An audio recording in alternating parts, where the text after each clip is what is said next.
sure. Let me try and pause this music.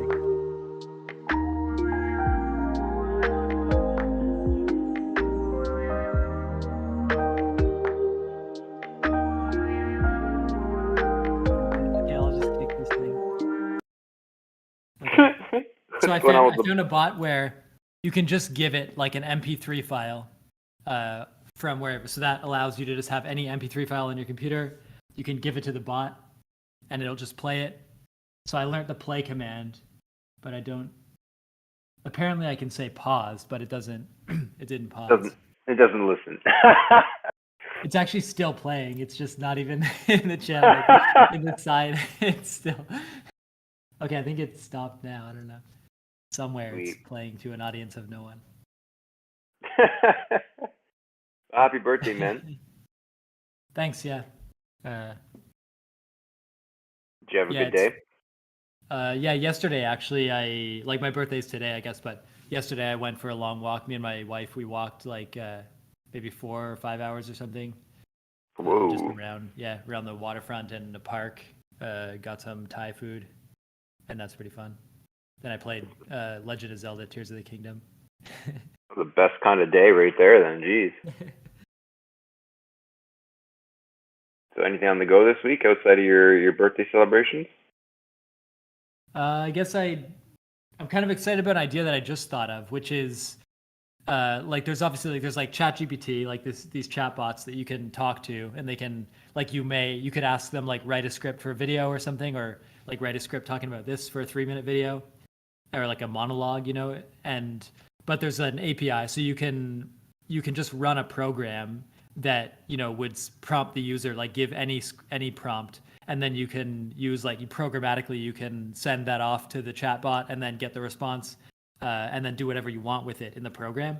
And so I thought of like, could I write a program that you run the program on your local computer? It says like enter a prompt, and you might say like talk about elephants, and then I would have it so that it would know when you say talk about elephants, you mean like write a monologue about elephants for about 3 minutes. That I would then take that monologue and hand it to like an AI voice, like using an AI or using an API, so that I would automatically generate like an MP3 file that I would then automatically put into a video, and then automatically like send that off. My program would send that to YouTube and like upload like a YouTube video to a playlist.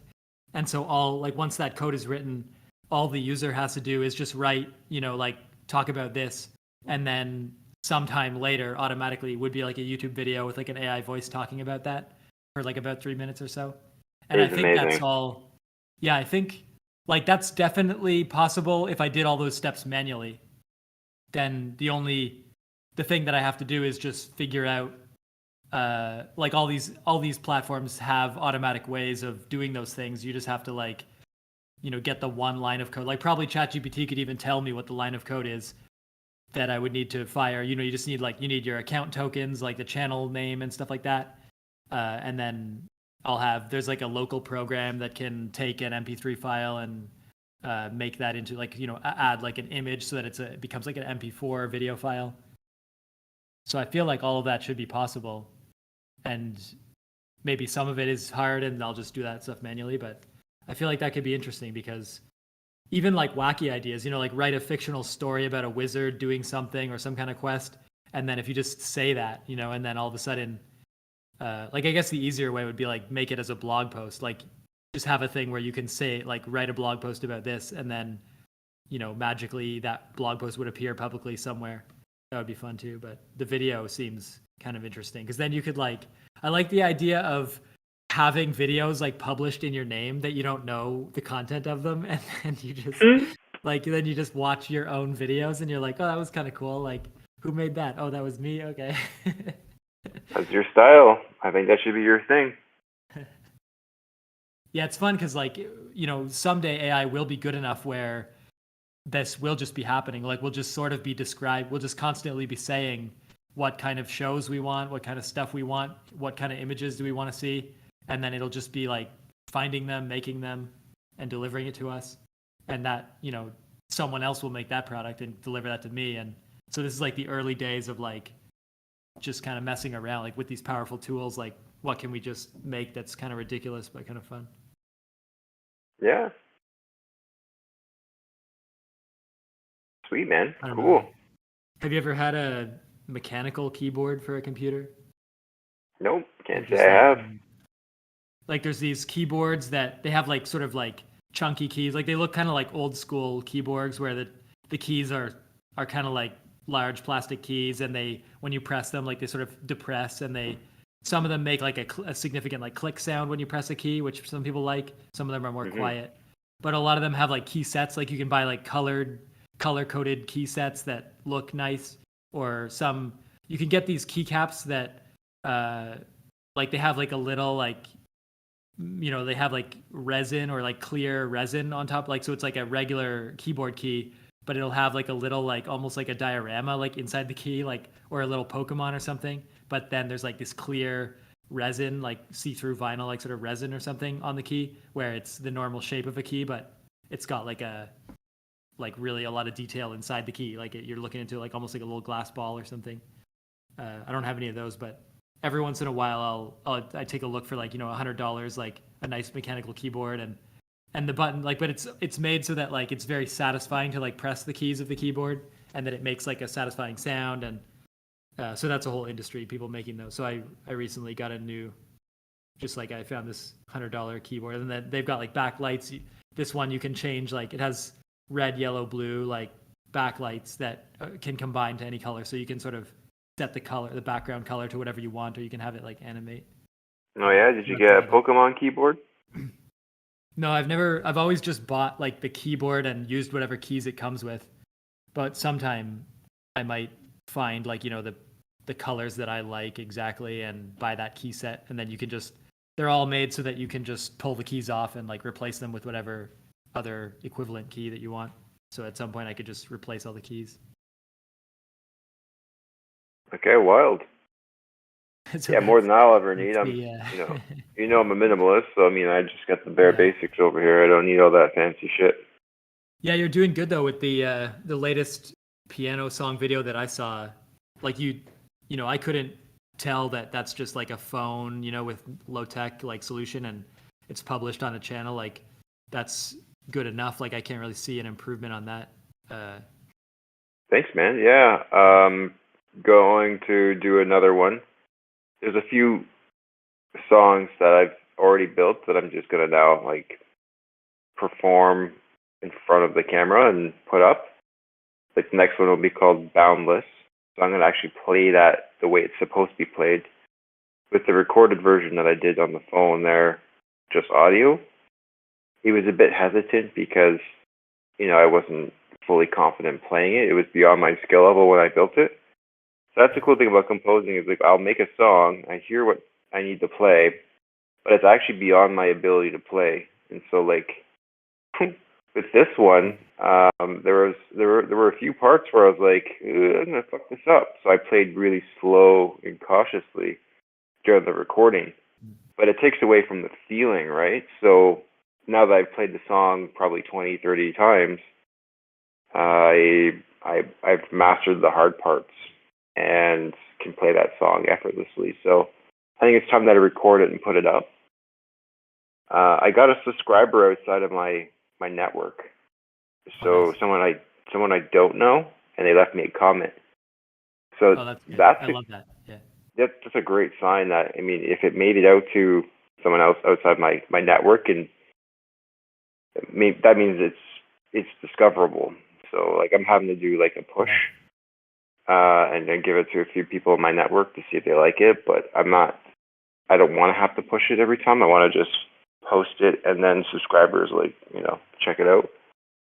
So Yeah, I mean, if it's eventually you get one that you're very happy with, then I feel like Reddit is a good. I don't know if you've ever been on Reddit or posted on Reddit. Sometimes there can be like haters on Reddit and stuff, but I feel like when people post on Reddit in like, because you can post in a specific, like there's all these subreddits. There's like probably a music subreddit. There's probably one that's like dedicated to sharing like piano songs. And if you post to a community like that, it's so focused, like everyone will, like a lot of people that care specifically about your style of post will see it. And I feel like I've never done that with my stuff, but I wonder sometimes like I feel like if I wanted to just get like, I don't know, 5 or 10 people like watching my thing and responding, I feel like I should put it there. Maybe I should take, thinking about it now, I should find like a subreddit for like short film stuff and then post that film that I just recently made, and see what happens and take my own advice with this Reddit thing.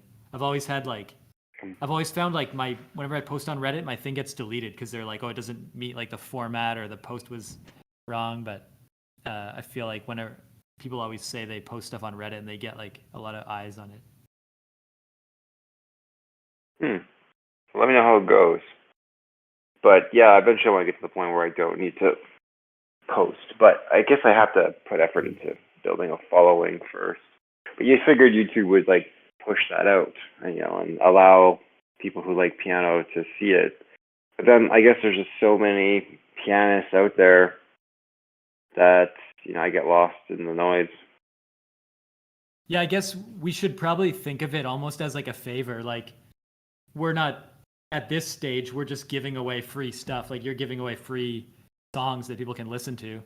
And so then, like, if any promotion you do is really like doing a favor to other people. Like, if you tell someone about it and they find it, they just get it for free. Like, the product is just there for them if they want it or not. So it's almost like it's just like making people aware of something they could just have that they otherwise might be looking for. And I feel like thinking about it that way is almost like not really marketing, just like, you'd put work into something and people might never find it, or any sort of promotion you do is sort of like more trying to help other people connect with what they want rather than something like selfish or something.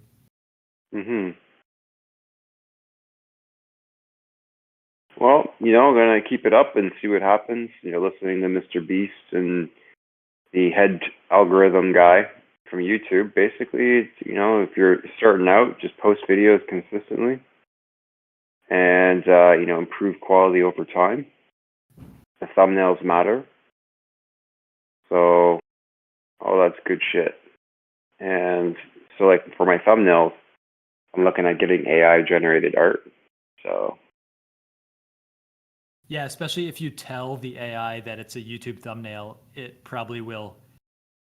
Like, if you tell like an attractive YouTube like clickbaity thumbnail, it probably has a lot of examples of those, and hopefully it would at least get the format right. Then you could clean up the text or something on it.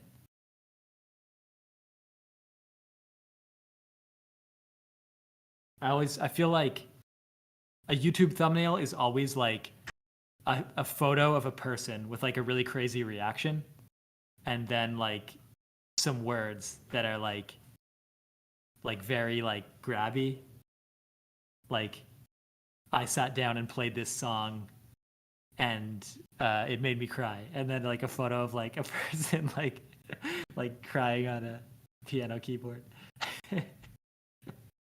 yeah, so like my thumbnails are going to be like some sort of like something that links to the inspiration and also like to the title. So I kind of want it to be linked. Does that make sense? Yeah, there's a tension between like, you know, like tricking people into clicking and making it a clear title that says what it is. And I don't know, I would err on the side of like just, put a clear title that says what it is, that, if people click on the title, they'll probably get what they're looking for. And then you have happy customers. Yeah, the title is like the name of the song. That's how I do it. Yeah. Yeah, I feel like there's probably an angle of like any personal stuff. Like if you say like, I wrote a song called this, as soon as people are like I feel like that pulls people in. They're like, this is not just like, a name or a song or a video or something. This is like, if you personalize it and you say like you make it somehow like you make it sound like unique or bespoke or something, or a little bit of a twist or something, I feel like that gets into the people are intrigued or something. But yeah, I don't know. I find like it makes me feel more pure to just not worry. Like even though the title is weighted so heavily in the algorithm, like I just put whatever title and I don't think about it too much because I feel like I could like obsess over that stuff and it's not really what I want to spend time like doing. I just want to get stuff out there and then later maybe I'll go back and edit the titles later, even though that wouldn't, it's not like an old video is going to boost or something, but it's fun to just have a bunch of stuff out there and then worry about like shaping it and marketing it later. I suppose if you do that up front, though, you might get yourself more views in the beginning. So, like for the algorithm, it's not the title alone that will get you more views. It's kind of odd. Like I don't know how to. So the thumbnail is important. The title plays a role, but really, what gives you the exposure is if someone clicks your video, do they watch it to the end? And do they watch it repeatedly? And do they subscribe after they watch it? Or do they like your stuff? So those are the factors that are considered in the algorithm, according to the lead programmer. So it's not just the title or the thumbnail by itself. It's all geared towards the consumer. And the people who are creating the content are rewarded if the consumer likes the content. But how do you have people like your content if you don't get the exposure? It's like the chicken or the egg thing, I guess. It's like, how do you become a millionaire? Well, you get $1 million. But like, how do you get to that point? Yeah. So there's work that has to go into it. Do I have to build the followers first? Do I have to do a push campaign every single time? Do I need to pay for advertising to get my shit out there in order to build a following? So it's like, I guess it just takes a lot of work. You don't just, maybe some people go viral right away, but building a following is not as easy as I thought it was. Not as easy as I thought it was, I guess. Yeah, it's We'll probably see. a bit of a grind. Yeah, I mean, I'm not doing it for a following. I'm doing it to get it out there, but I'm getting it out there, but no one's listening to it. So I needed to get out there. I needed to be exposed, right?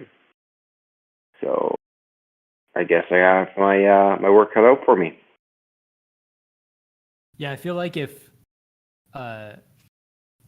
we just keep putting videos out there and then like just kind of if a video that we make gets like a lot of views, then we should use that spike as leverage to launch, like we could launch a more of a community thing or a following or do a bit of marketing. But I feel like the first step is just like put in the work and do a video every once in a while until something takes off in a bigger way, and then worry about like getting clicks and getting people funneled like into a newsletter or something like that, or like some kind of ultimately like a Patreon or something. Yeah, I think it's from Mr. Beast is make as many movies as possible to begin with, and as you make the movies, your quality will progressively get better. So what I would like, Richard, though, I mean, if I can get your help finding a good AI generating, so a picture that's generated by AI, you got any ideas? I mean, I would love to be able to create my own images. So I know you love that stuff, like looking into that kind of stuff. Yeah, I've done some you're looking, but looking. I can't seem to find a good one. Yeah, like a good website. So I know A good app, a good app. yeah, I can't find. I'm, I'm there's looking two for that a I good know app. of that basically I'll post some links in our chat. There's one called DALL-E, which is from OpenAI, which is the company that makes like ChatGPT, and so DALL-E is like an image generator. It's fairly good, but it's also free. Like when you first go there, you just make an account for free. You get like 15 images for free, and then you get maybe 5 images or something like that a week for free, and you can buy, like, it's fairly cheap to like buy credits if you want more than that. And then there is this other one called Night Cafe. I'll post these links here. Night Cafe is the Yeah. same deal. I think Night Cafe was an earlier one, and then it got updated to be better. It also has like free credits every day. So if you log into their site every day, you can like accumulate lots of free credits. But then the best one, which I haven't tried, there's one called Midjourney that I think is more of like a paid service, and you can't really get it for free that much. I think it's not too expensive. But Midjourney, I've seen a lot of good things about Midjourney. Midjourney is like winning contests, and people are using it like for professional art. And I think Midjourney is like beyond just generating images. Midjourney is like handcrafted to make like good artistically pleasing images, not just like, not just like images. It's like it's tweaked in the direction of art. And I've actually been thinking I should check out Midjourney more and maybe pay a bit for it and use it to see if it is like a notch above. I think it is. Yeah, yeah, you totally should, and then you could create images for me.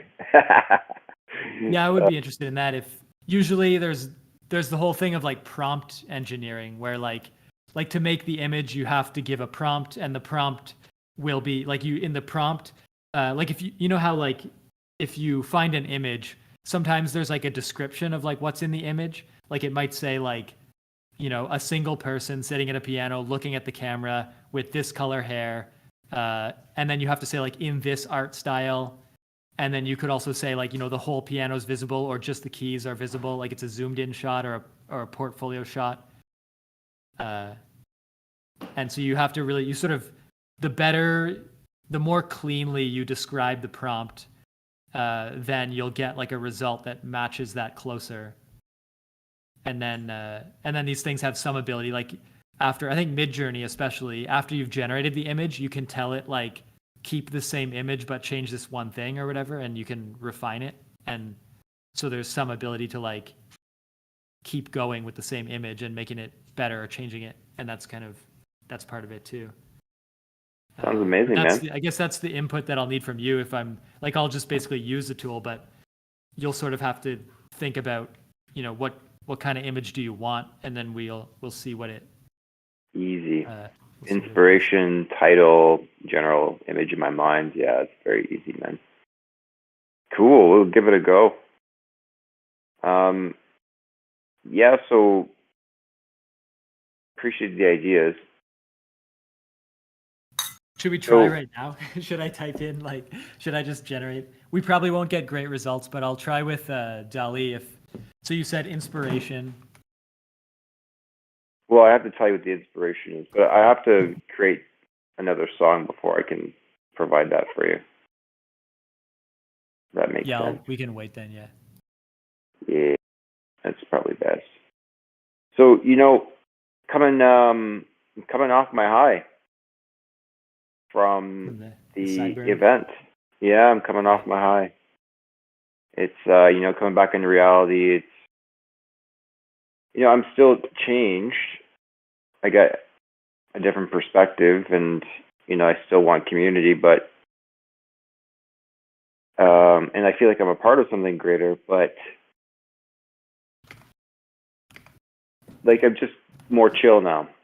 Like before I was like super high energy and eager to help people out, and now I'm just sort of like, I'm okay. I'm comfortable with my social networks. Like I'm comfortable with the path that I'm taking and things that I'm doing.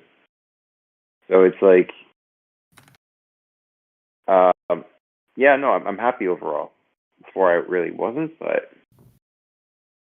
that's a good place to settle. Just like neutral but happy. Yeah, and I got lots of stuff to look forward to. And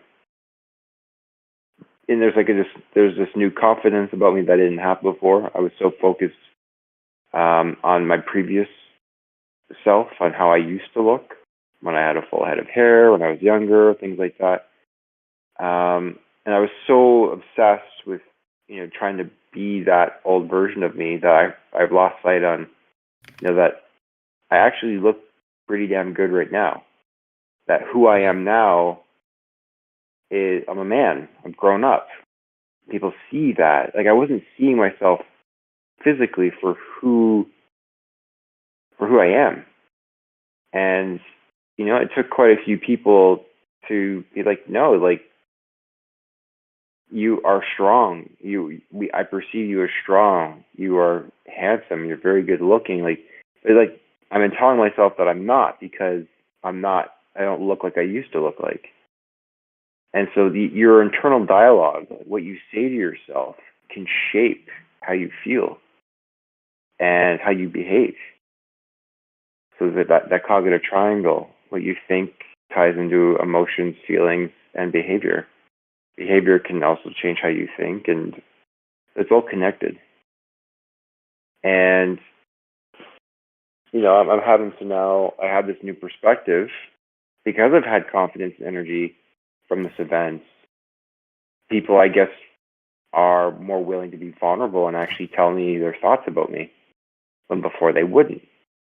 And now these thoughts that I'm hearing from people, it's reinforcing uh, that positive energy and that confidence that I have because it's making me aware that not just a good dude, but I still have looks. I still have good looks.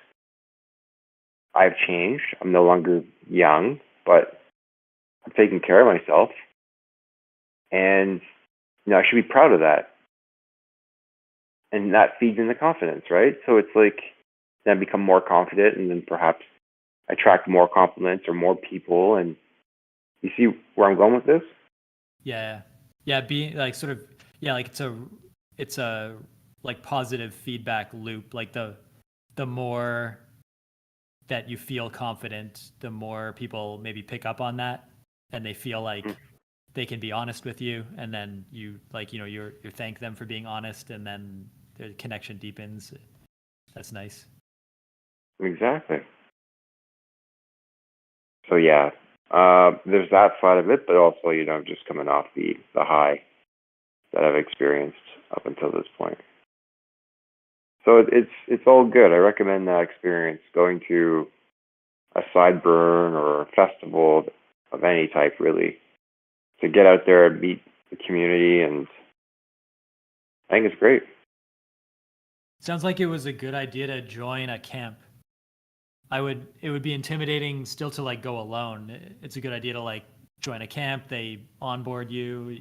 You have like a role to do when you're there, to like something to do specifically, and you can also like wander a bit. Yeah, camp is really important, especially like the camp that I was a part of. It was a great camp. Great Is people there too. like a music? Is there like a music camp, like a collection of musicians that are getting together to go there and play music? That's a good question. This camp had a bunch of DJs, but as for like performers, like Hmm. bands, no. No, there is a place for if I wanted to like play piano. So it's spiritual by day and sexy by night is their motto, right? So like Yeah. during the day, during a tea session that we have, I can play piano then.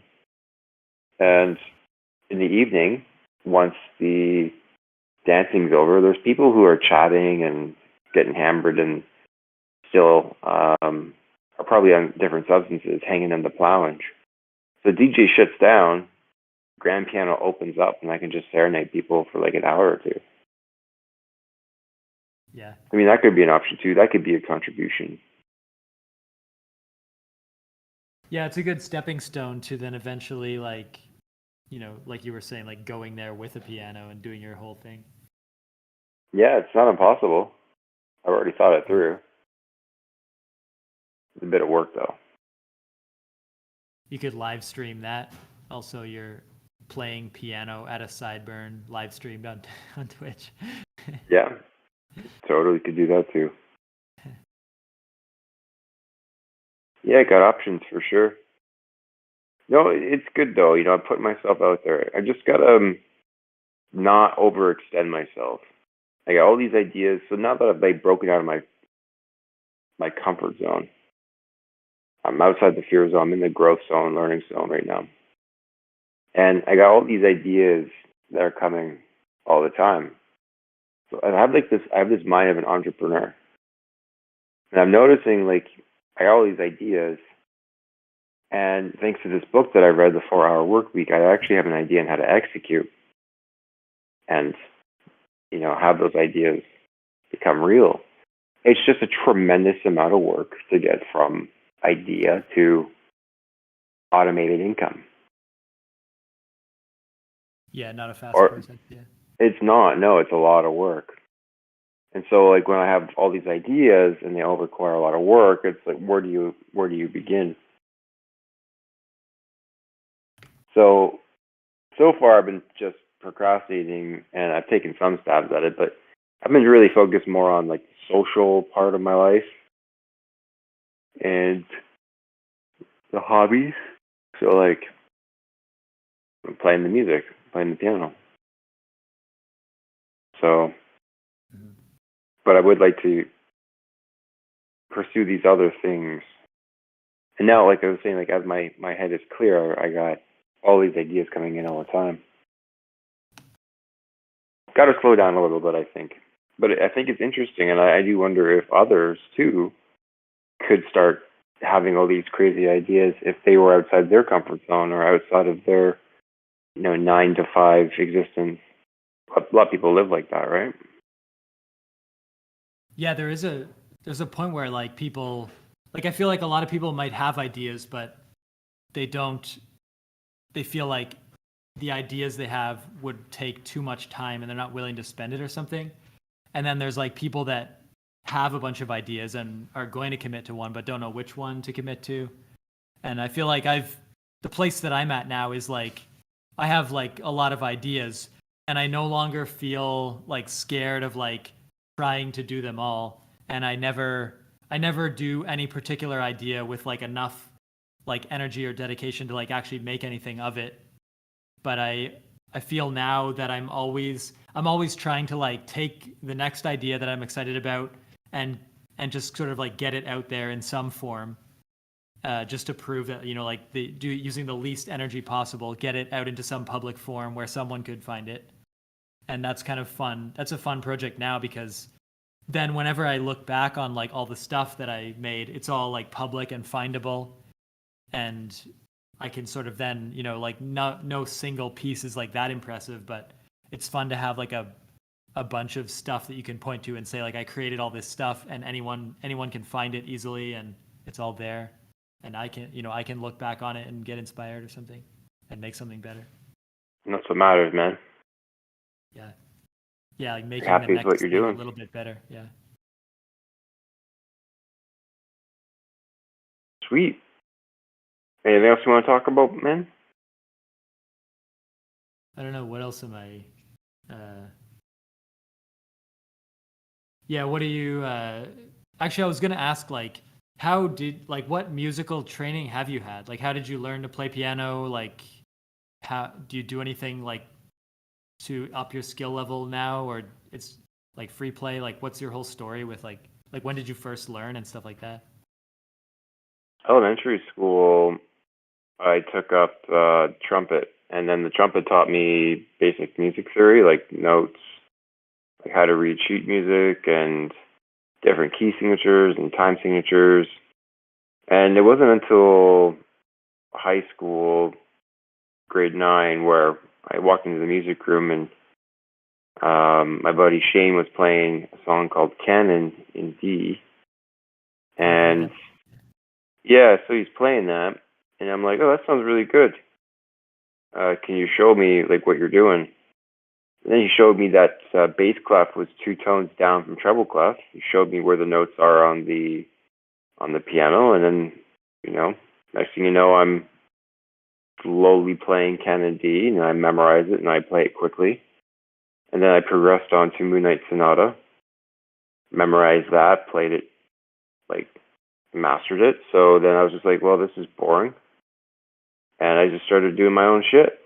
And what it is, it's basically just hours and hours and hours and trying new stuff and playing what is in my head at any given point in time. And I make lots of mistakes. And I grow and I get better because I make mistakes. And I find like what it is like I just start playing and if I'm inspired by something and I want to create a song, as I smash notes and play chords, I start to hear a melody in my head. And when it aligns with the inspiration, then there's an emotional response. And then I know it's real good. Really, really good. Because when I start crying when I play, I mean, that's how I know I've nailed it, right? Yeah. Yeah, that And that's, song, Canon D, I was like, when I read like the Harry Potter books during like reading hour in elementary school, the teacher would like play Canon D like just on a like a radio or something. So whenever I hear like the notes from Canon D, I always think of like Harry Potter, like the Harry Potter oh book. yeah? And that's really it. It's just a lot of work. And I don't do it to get good. And that's what people need to avoid. You know, don't play or do your hobby to get good. Do it because you enjoy it. I made the mistake of trying to get good at piano, and it took away all the joy, and I just stopped doing it for a while, almost a year. So, I mean, that's the caution I offer everybody. It's do it because you love it, because you want to do it. So you mentioned like those two like main songs as like the ones that you like memorized. And then I wonder like when you first started like just freestyling, were you like using the patterns that are in those songs as like a launching point? Or like how did you sort of go from like knowing like this one song that the notes fit together and then like branching off, and did you have any like rules? Because I know there's like some music theory rules about like what notes go well together, and like how, where like from playing a certain note or chord you can branch to others that will probably sound good. Did you just do that by like trial and error? Or did you have an idea about like what, I guess you knew like from trumpet like what key you're playing in? And Yeah. I almost just learned like what a key is and the rules about like staying in key and stuff like that. I don't fully know a lot about that yet, but I feel like that's something I should like try to solidly learn, because I feel like that's a fairly important thing for like what notes one can play that will sound good like at any given moment. I always just play random keys and like random keys on the piano, and I don't even know what key I'm in or anything. Yeah, I would figure out the key that you're in. But, like, let's say if you figure out the key you want to play, the notes that sound good to you that you want to play for your song. So when you figure that out and you start playing with your left hand, and so you play a particular chord, let's say like a D, F sharp, A, and D, you play that, okay? You're playing something in a particular key signature that's, I believe, D major. Now, with your right hand, you can hit every single note, black and white, and you'll be able to tell which ones fit with that key signatures and which ones don't fit with that key signatures, and or with that key signature. And then you can just eliminate the notes that don't fit, and then play the notes that do work. And that's now, and that works. And you can then, from that point, like what you played originally, you can pick other chords that fit within that key signature. And now you sort of have like this sort of frame that you can stay within. Now that's basic. It is possible to change key signatures and play notes outside of the key signature, but you really got to experiment and figure out if it works or not. There are some songs, I just made one up last night for fun, that changed key signatures 3 times. And it just happened to be that way because that's what I was hearing in my head. And it went together. It took me quite a while actually to figure it out. And I was quite surprised that like I was playing surprisingly D major. And then I think it was C sharp major after that. And I'm like, what is the other chord that comes after this one that sounds good with my melody? And I was like trying every single thing out except, well, D major. And I'm like, oh shit. I can't believe that I'm just, oh, and then what sounds good after that? Oh, the C sharp major. I'm like, I usually don't play chords like that. Like, so I don't do one chord and then the second chord and back to the first chord and the third chord. Usually, I don't do that. But like, that's just what was in my head. And then it just sort of blew up from there and went into a different key signature, and I played something else. But what I just described was the second chunk of the song. The first chunk of the song was a completely different key signature. And it's really neat how it all fit together. And it's just, I guess it's in my head. I don't know if everybody has this ability. I don't know if music flows through after so people. much playing, you must have like a natural ability to just like hear what sounds good more than other people, like having played so much. Yeah, but I don't understand how there's music in my mind, in my being. It sort of just comes to me depending on my experiences. It's almost like I experience stuff and then it's translated into music that's now in my head. And the more inspiration or the more passion I feel, the more powerful and, well, what's the word I'm looking for? So it's powerful, but more beautiful the music is. But it's in my head. And then when I touch keys with my fingers, then I try to play what's in my head. See, if I had the ability to play what was in my head immediately, it is possible. You can do ear training. And I can hear the notes in my head. I just don't always know which key signature, or which notes they are.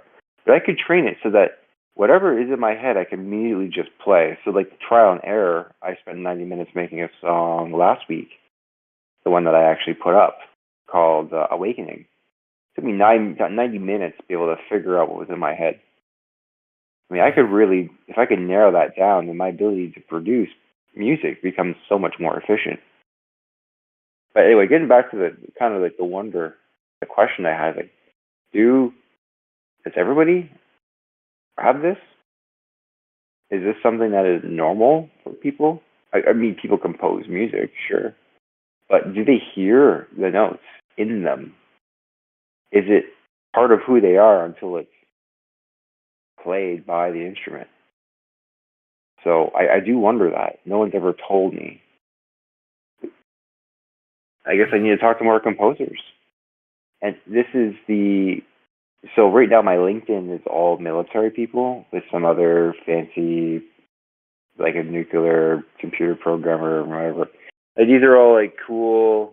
They're doing their careers, but they're not like-minded people, right? So I'm thinking about creating a LinkedIn of, me as an artist and trying to link up with other composers and artists so I can ask these questions and have discussions and facilitate discussions that actually matter to me.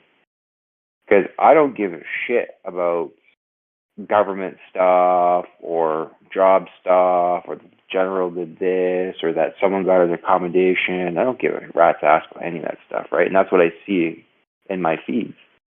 I want to know about music. I want to know about art. I love art in general, but I want that artistic stuff, right? I found some good stuff on Discord. Like, yeah, a lot of people, when people are looking for like active community groups, I feel like typically like people will have like there'll be like a Discord server that's for like musicians in a certain city or something like that. Usually I find them through like meetup.com. Like I'll go meetup.com and then usually they'll organize on Discord either remote events or in person. I think there's a website as well where you can look up like, list all the Discord servers and filter them by topic or theme or whatever. Yeah. Wow, I didn't know Discord had that. Yeah, I feel like Discord's just a convenient place for a lot of communities.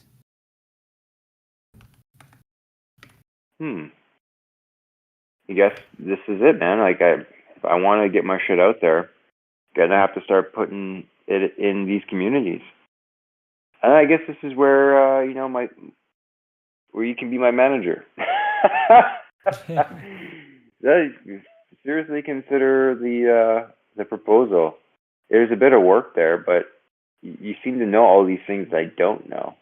And I imagine it wouldn't be hard for you. I create the content, send you a link, and you market it for, like, if I ever start making money, then you get a fee.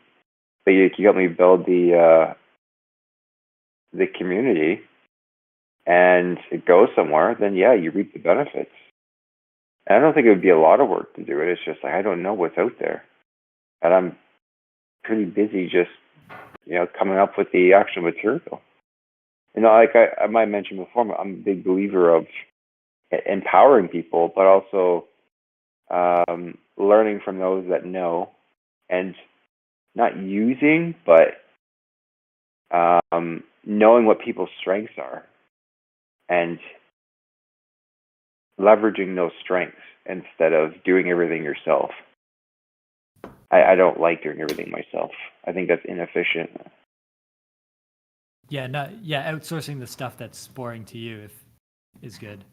I feel like I want to learn music. That's one of my goals. And if like seeing what you find and just kind of being inspired by seeing what you do, if it motivates me to spend more energy like learning music, that would be good for me. That's one of my goals, is just like figure out that area.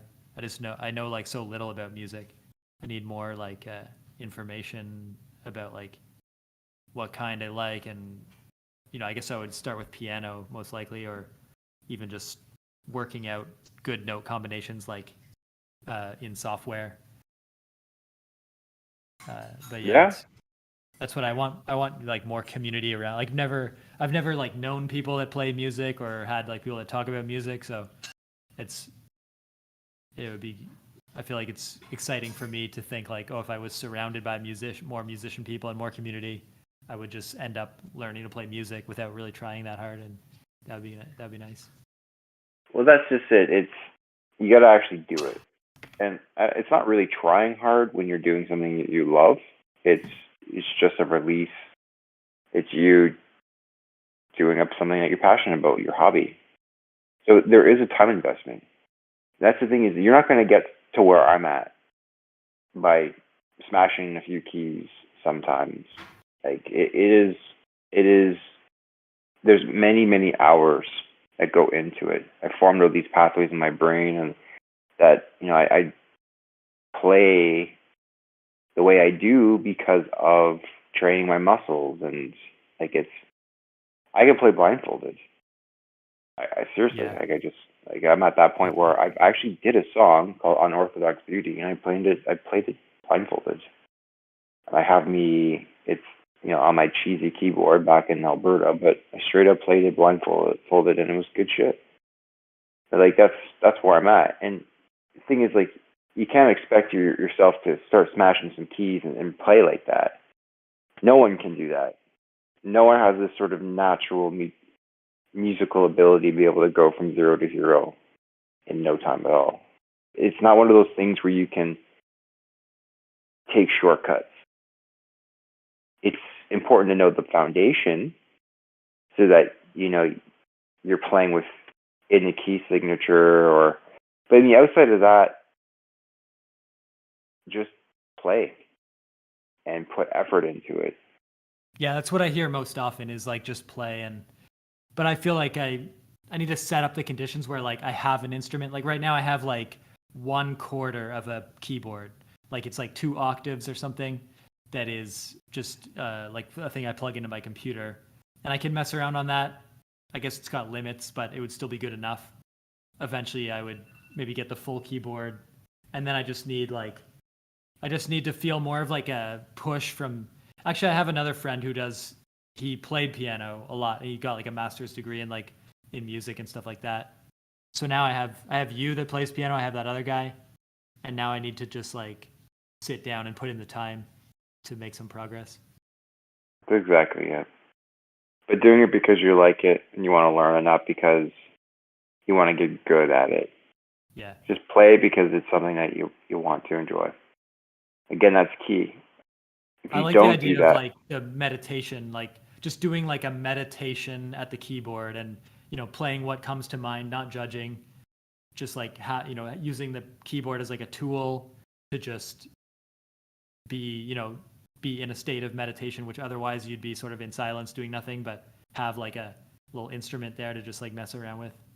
It seems kind of oh fun. yeah, it definitely offers that too.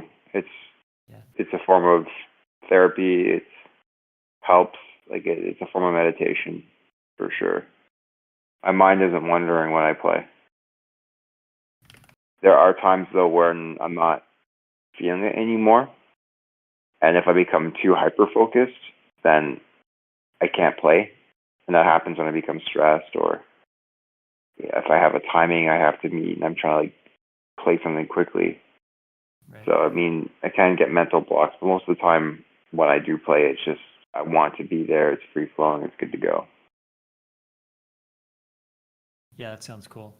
Yeah, I've had that Yeah, with other activities before, but yeah, thanks for sharing all that. I guess I'm headed out to like another conversation in 10 minutes, but that was a good talk today. yeah. So hope you have a good remainder of your birthday, and have a good chat with your folks there. Thanks. Yeah. Okay, Yeah. I'll man. Take care. probably see you next week then. Yeah. All right. Bye bye.